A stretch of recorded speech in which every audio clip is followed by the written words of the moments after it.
Recorded Books Incorporated presents an unabridged recording of The Letter of Marque by Patrick O'Brien, narrated by Patrick Tull. This work, copyrighted 1988 by Patrick O'Brien, is recorded by arrangement with Georges Borchardt, Incorporated.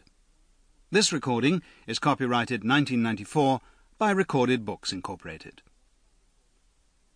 A Letter of Marque is a private ship authorized by the government to cruise as a privateer to plunder an enemy.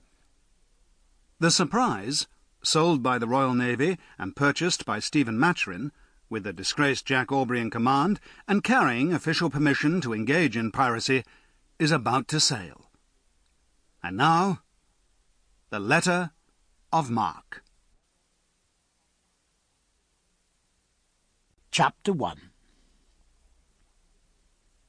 Ever since Jack Aubrey had been dismissed from the service, ever since his name, with its now meaningless seniority, had been struck off the list of post-captains, it had seemed to him that he was living in a radically different world. Everything was perfectly familiar, from the smell of sea-water and tarred rigging to the gentle heave of the deck under his feet, but the essence was gone, and he was a stranger. Other broken sea officers condemned by court-martial might be worse off. Indeed, two had come aboard without so much as a sea-chest between them, and compared with them he was uncommonly fortunate, which should perhaps have been a comfort to his mind. It was none to his heart. Nor was the fact that he was innocent of the crime for which he had been sentenced. Yet there was no denying that materially he was well off.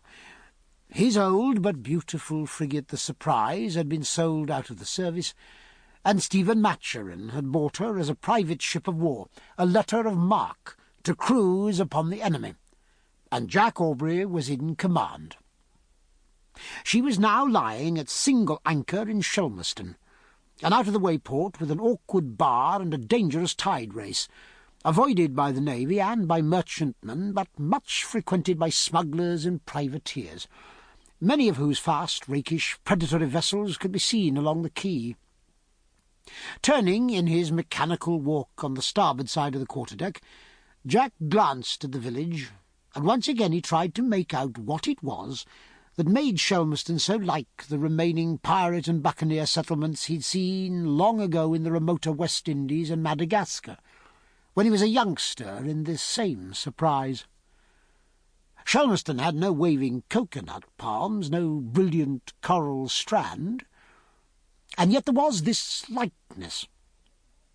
Perhaps it lay in the large and flashy public houses, the general air of slovenliness and easy money, the large number of whores, and the feeling that only a singularly determined and well-armed press-gang would ever make an attempt upon it.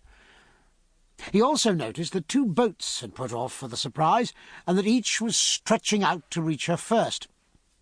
Neither, however, contained Dr. Maturin, the ship's surgeon. Few people knew that he was also her owner, who was to come aboard today. One of these boats was coxed by an extraordinarily pretty girl with dark red hair, newly come upon the town and enjoying every minute of it. She was a great favourite with the privateersmen, and they responded to her shrill cries so heroically that one broke his oar. Although Jack Aubrey could never fairly have been described as much of a whoremonger, he was no celibate, and from his earliest youth until the present he had taken the liveliest pleasure in beauty, and this spirited girl, half-standing and all alive with excitement, was absurdly beautiful. But now he only observed the fact, and in a genuinely indifferent tone he said to Tom Pullings, "Don't let that woman come aboard. Take only 3 of the very best." He resumed his pensive walk, while Pullings, the boatswain, the gunner, and Bondon, his own coxswain, put the men through their paces. They had to lay aloft, timed by a log-glass, loose and furl at a gallant sail, then traverse and point a great gun, fire a musket at a bottle hanging from the foreyard arm, and tie a crown double-wall knot before the eyes of a crowd of thoroughgoing seamen. Ordinarily, manning a ship, a king's ship, was an anxious business, with the impress service doing what it could Sample complete. Ready to continue?